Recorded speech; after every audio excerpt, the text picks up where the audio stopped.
Arestado ang isang driver sa checkpoint sa Samar matapos mahulihan ang nasa 100 milyong pisong halaga ng shabu. May mga nagpositibo naman sa random drug test sa iba't ibang terminal sa bansa. Saksi si June Veneracion. Sira umano ang fog light ng sasakyang ito, kaya pinara ng Highway Patrol Group sa isang checkpoint sa Catbalogan, Samar. Pero nang hinga ng OR at CR ang driver, napansin nilang tila balisa raw siya.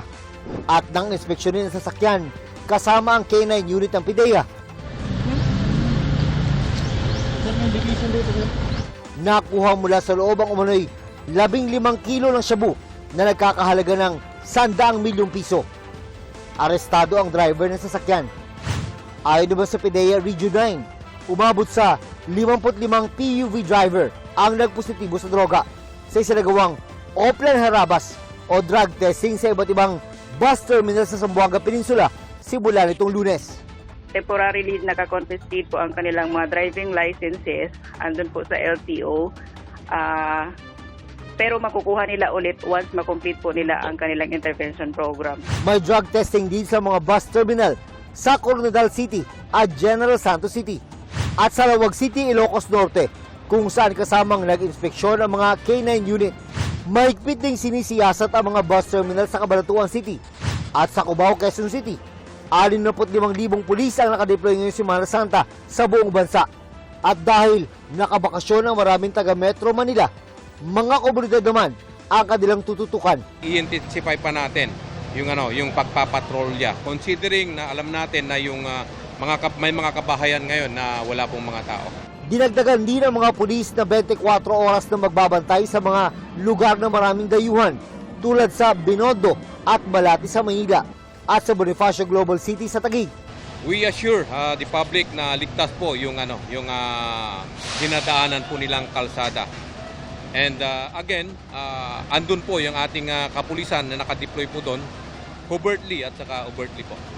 Ayon sa LTFRB, wala pang naiulat na reklamo ng overloading pero may ilang sumbong ang kanilang regional directors. It's like for instance yun, walang fire extinguisher, mga diferensya po sa unit, kalbong gulong, mga ganyan. We are collating everything.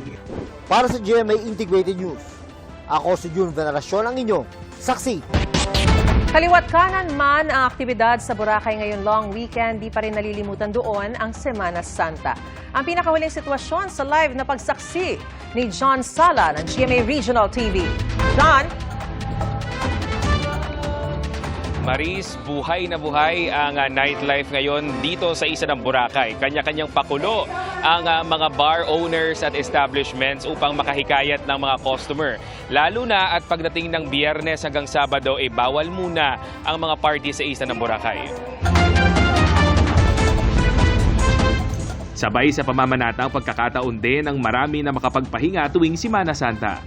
Dagsa ang mga ganyan sa isla ng Boracay kabilang ng mag-asawang Jojo at Yvonne Bacaling na mula sa Antique. Pili namin dito na magbakasyon sa Boracay kasi yung lugar is maaliwalas, sabay yung mga turista dagsa rito. So mag-picture, of course, family bonding. Si JC naman na galing pa sa Davao. Goal na matry ang water activity sa isla. Parasailing, so far, tsaka scuba. Yun, maganda. So, yes po, napaka-enjoy po. Kaya 2 times na namin. First-timers naman sa isla ang grupong ito na gusto ring mag-relax. Sariwa yung hangin at saka maganda po yung dagat. Sa kabila ng mga aktibidad, hindi pa rin nalilimutan ang Semana Santa sa isla. Kaya bawal ang mga party o anumang pag-iingay at malalakas na musika simula alas 6 ng umaga ng Biyernes Santo hanggang alas 6 ng umaga ng Sabado de Gloria. Mahigit 10,000 ang average daily tourist arrivals na inaasahan ngayong Semana Santa sa isla. Mas mataas na itala noong nakaraang taon na umabot sa 8 hanggang 9,000. Aasahang madadagdagan pa ang mga turista sa susunod pang mga araw, kaya nakahanda na ang seguridad sa Katiklan at Cagban jetty ports. May mga nakabantay rin sa iba pang matataong lugar sa isla, lalo na sa beachfront.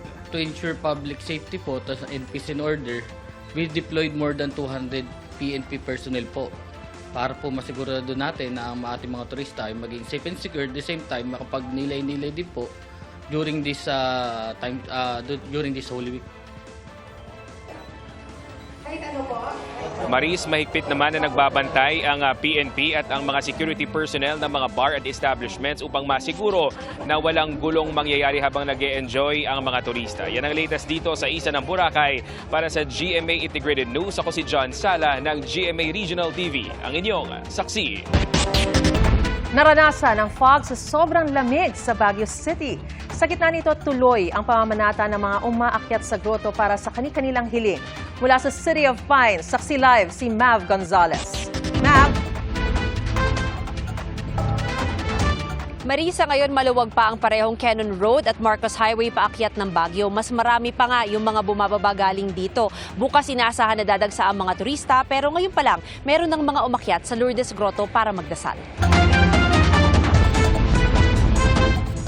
Kung tagaktak ang pawis ng marami sa bansa dahil sa damang init na umaabot ng danger level, ibahin nyo rito sa Baguio na nabalot pa ng fog kaninang umaga. Bumaba pa sa 18 degrees Celsius ang temperatura dito sa isang punto. Kaya naman caring magpapawis kahit paakyatin ang matarik na Lourdes Grotto, tamang-tama sa Semana Santa. It's very miraculous for us. So every year we go here, not naman every year, but we go here to pray and to give thanks na rin. Ba't po kayo Wednesday naisipan nyo ng umakyat? Para less crowd, mas solemn in a way. 252 steps ito paakyat ng Lourdes Grotto. Medyo mahirap siya physically tasking, pero kasama raw kasi yun para parte na ng pamamanata. May Stations of the Cross din paakyat. At sa taas, pwedeng magdasal at magsindi ng kandila. Ang pinunta talaga namin dito yung anak kong may sakit. Para gumaling naman siya. Ang daming tao pag mahirap traffic. Sina JB unang beses sa Baguio kaya sumama sa Joiner Tour Group. Sa Manila, sobrang mainit na yung simoy ng hangin. Unlike dito sa Baguio na malamig pa rin talaga. Sakto lang din kasi mahal na araw na eh. Kasi yung bakasyon sa Manila, edi dito mo na lang din gawin. Bukas ang Lourdes Grotto mula alas 6 ng umaga hanggang alas 6 ng gabi. Samantala, mahigit 1,000 tauhan ng Baguio City Police ang nakadeploy ngayong Holy Week. May mga pulis na nagtatraffic at may lakbay alalay assistance desk sa iba't ibang lugar. Kaninang umaga, moderate to heavy na ang traffic sa Marcos Highway paakyat ng Baguio. Ang lagay ng trapiko makikita sa BCPO View Baguio app na pwedeng i-download sa inyong smartphone.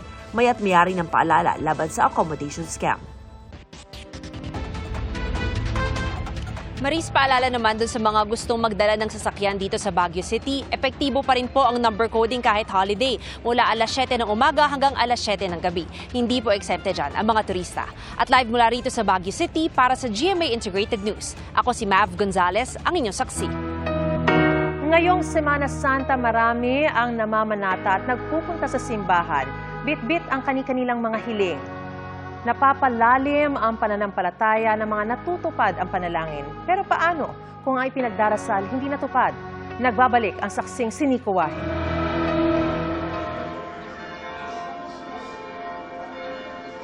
Lahat tayo may kanya-kanyang panalangin.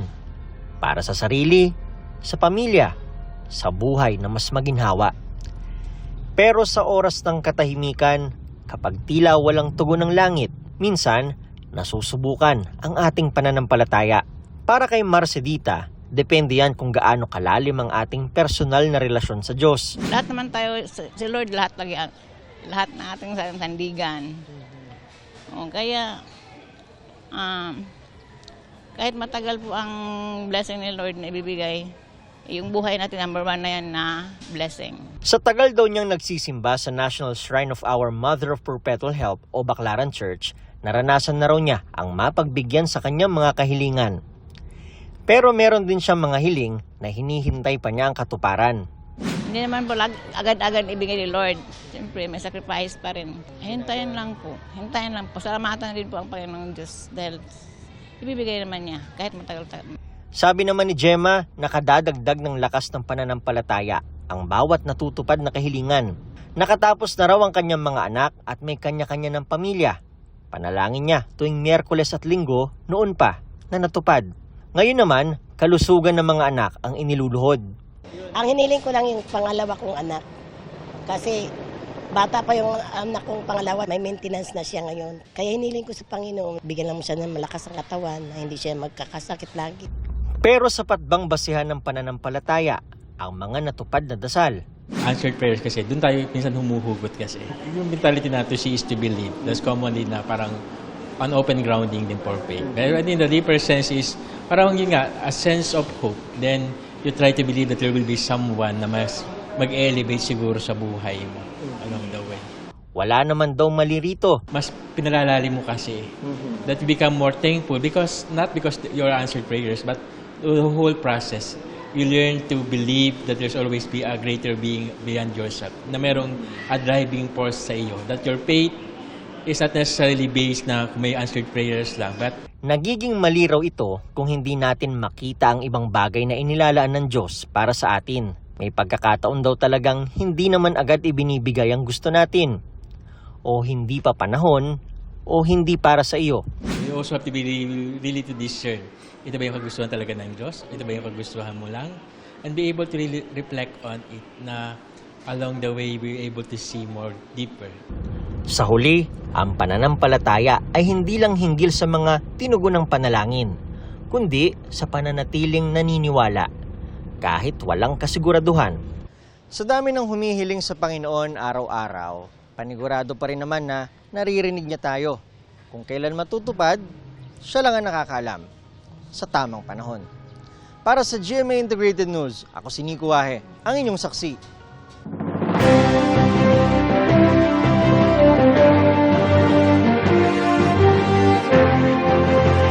Humingi ng paumanhin si Pasay City Councilor Editha Manguera na tumatakbo ngayon bilang alkalde. Kaugnay ito ng paggamit niya ng di katanggap-tanggap na bansag o racial slur sa kanyang kampanya.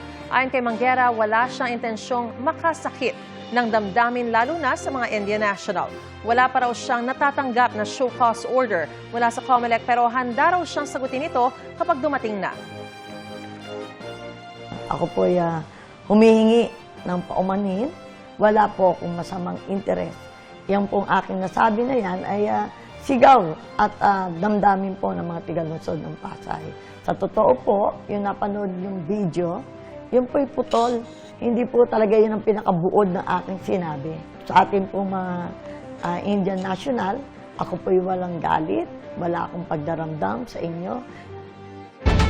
Bumaba ang performance sa trust ratings ni Pangulong Bongbong Marcos base sa huling Pulse Asia Survey. Sa 5 matataas na opisyal ng bansa, tanging si Vice President Sara Duterte ang approve at pinagkakatiwalaan ng mayorya ng mga sinurvey. Ating saksihan. Sa pinakahuling ulat ng Bayan Survey ng Pulse Asia, tumaas sa 59% ang mga nasihan sa pagganap sa tungkulin ni Vice President Sara Duterte nitong Marso kumpara sa 52% noong Pebrero. 16% ang hindi aprobado. Tumaas naman sa 61% ang mga nagtitiwala sa bise mula 53%. 16% din ang walang tiwala. Sabi ng Pulse Asia, tanging si VP Sara Duterte ang nakakuha ng majority approval at trust rating sa 4 na pinakamataas na opisyal na bansa. Ang mga nasisiyahan sa pagganap sa tungkulin ni Pangulong Bongbong Marcos bumaba sa 25% mula sa dating 42%. 53% ang hindi nasiyahan. Bumaba rin sa 25% ang nagtitiwala sa Pangulo mula sa 42% noong Pebrero. 54% naman ang hindi nagtitiwala. Bumaba rin ang performance rating ni Senate President Cheese Escudero sa 39%. Habang 14% naman ang kay House Speaker Martin Romualdez. Ang nagtitiwala naman kay Escudero bumaba sa 38%, habang nasa 14% ang kay Romualdez. Sa survey, tinanong din ang respondent sa performance ng administrasyon kaugnay sa pagtugon sa ilang urgent national concerns. Pinakamarami ang hindi nasiyahan sa aksyon ng gobyerno sa pagkontrol ng inflation sa 79%. Sinundan niyan ng paglaban sa graft and corruption, kriminalidad, pagbawas ng kahirapan at aumento sa sahod. Paliwanag ng Pulse Asia, maaaring nagpababa ng trust rating ng Pangulo ang kaguluhan sa politika at hindi mabisang pagtugon sa mga mahalagang issue o problema ng mamamayan. Ang pag-angat naman ng approval at trust rating ng bise, posibleng may kinalaman umano sa pag-aresto kay dating Pangulong Rodrigo Duterte noong March 11. Isinagawa ang survey nitong March 23 hanggang 29 sa 2,400 Filipino adults na walang nagpakomisyon. May margin of error ito na plus or minus 2%. Para sa GMA Integrated News, Emil Sumangil, ang inyong saksi. Nagpaalala ang Health Department na lakasan ang inom ng tubig lalo na kung madalas kayo sa initan. At kung init na kayo ngayon, asahan pa raw na mas titindi ang damang init sa Mayo ayon sa Pag-asa. Saksi si Sandra Aguinaldo. Ngayong mainit ang panahon, isa ang ilog na ito sa Barangay Bayate, Liliw, Laguna sa mga paboritong pasyala ng mga taga-roon. Pami-pamilya ang nagtampisaw sa malamig na ilog na dinarayo rin ng mula sa malalayong lugar. Sobrang init po, saka hindi kaya sa loob ng bahay. Malapit naman kami sa ilog, kaya ayun. Baka mga 3 hours kuya, pag medyo bumaba yung init. Sa Calamba, Laguna, kanya-kanyang paraan ang mga residente para maibsan ang init ng panahon, mabenta ang mga palamig. Kahapon, naitala ang heat index o damang init sa 50 sa Los Baños, Laguna. Pinakamataas daw ito sa buong bansa. Pinakamataas naman ngayong araw ang 44 degrees Celsius na heat index na naitala sa Pili, Camarines Sur. Asahan pa raw na mas iinit pa yan sa iba't ibang panig ng bansa bandang Mayo. Historically po ba, mas mainit pa ang May? Yes, ma'am. Onward po. From April to May. Yan, May yung may mas matataas kaming value ng heat index. Pero pagdating na ng June naman, pababa naman yung heat index, ma'am. Sa Metro Manila naman, abala pa rin ang marami sa ating mga kababayan kahit pa sa kainitan ng araw. Lalo't huling araw ng trabaho bago ang long weekend. Nagpaalala rin ng DOH na lakasan ang inom ng tubig lalo na kung madalas kayo sa labas. Sa panahon ho ngayon na mainit, mataas yung sinasabing damang init or heat index, tayo po ay dapat laging hydrated. Uminom po tayo ng tubig na malinis, no? 7 hanggang 8 baso. Yung iba nga ho, depende sa exposure sa init. Kung matagal sa labas ng araw, ay pwedeng hanggang mga 8 to 10 glasses. Para sa GMA Integrated News, ako si Sandra Aguinaldo, ang inyong saksi. Mga kapuso, maging una sa saksi. Mag-subscribe sa GMA Integrated News sa YouTube para sa iba't ibang balita.